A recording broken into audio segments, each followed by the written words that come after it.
If you and your partner are struggling to have a baby, you're not alone. In the developed world, nearly 15 of every 100 couples are infertile.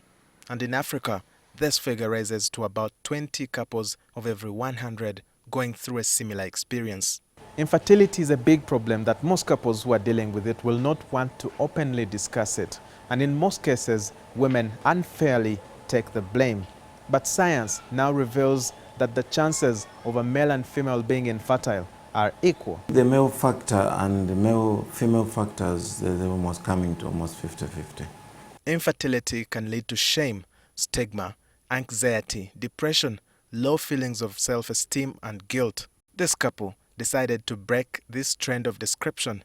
They shared their story with me just to inspire other people to speak up about infertility. They requested to have their identities hidden. Their story dates as far back as 18 years when the two got married and prepared to have a baby. My wife was pregnant with the first baby in 2001, but unfortunately the baby didn't survive. In the 8th month the baby died in the womb, and then so we did until 2005 when she got again pregnant with the twins, and within 5 months again she got a miscarriage, and also those twins died. They couldn't survive. However, they did not give up until the last attempt that finally rendered the wife infertile. We did IVF for twins. One embryo divided and we ended up with 3.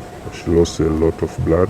I think they had some complication. To save her, they decided to remove the womb. My uterus line was very small. According to Dr. Edward Ssali of the Women's Hospital, this condition is part of the external factors that can lead to infertility in women. 10 out of 10 women, African women, they will have fibroids. 10% of those women, they will need surgery, and the surgery has got an impact on the reproductive system, organs, and therefore they tend to suffer from infertility. Men too have various factors that will render them infertile, including men who have had an accident, bicycle accident, their testicles are damaged, that can cause infertility in men, or hernial operation, somebody goes STDs or STI. Once the sperm count goes down less than 10 million per meal or a teaspoonful, they cannot fertilize. While there are now many options to treat infertility, many still can't access these due to the cost of treatment and lack of services, which leaves them vulnerable to abuse and exploitation.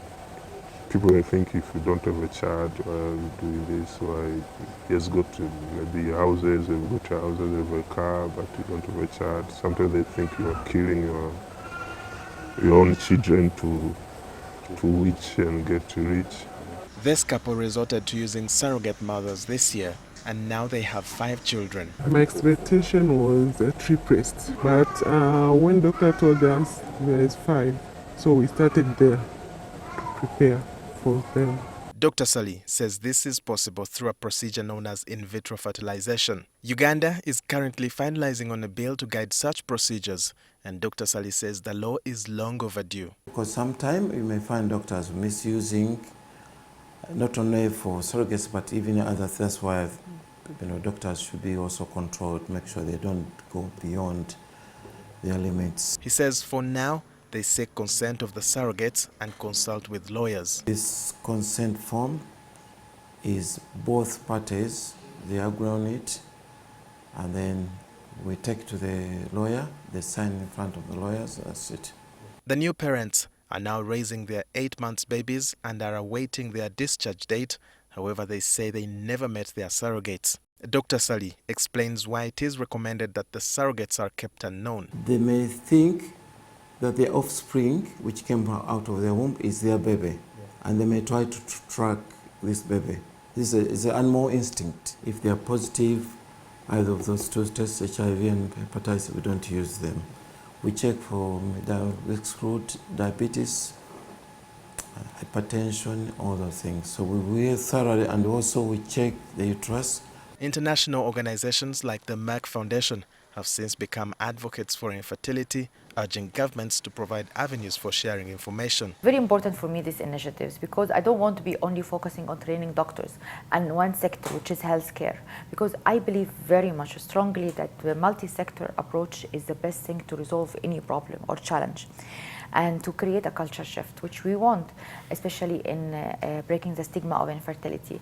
So we launched, as you know, the media training, where we train the media from all aspects like print, TV, radio, to how to speak about infertility, how to report the stories of infertile women, how to be the voice of the voiceless and give the infertile women their dignity and pride. The World Health Organization has established procedures for guideline development. Through this process, gaps in knowledge and key areas of research required in developing countries and low-resource settings will be identified. Walter Mwesigye, NTV.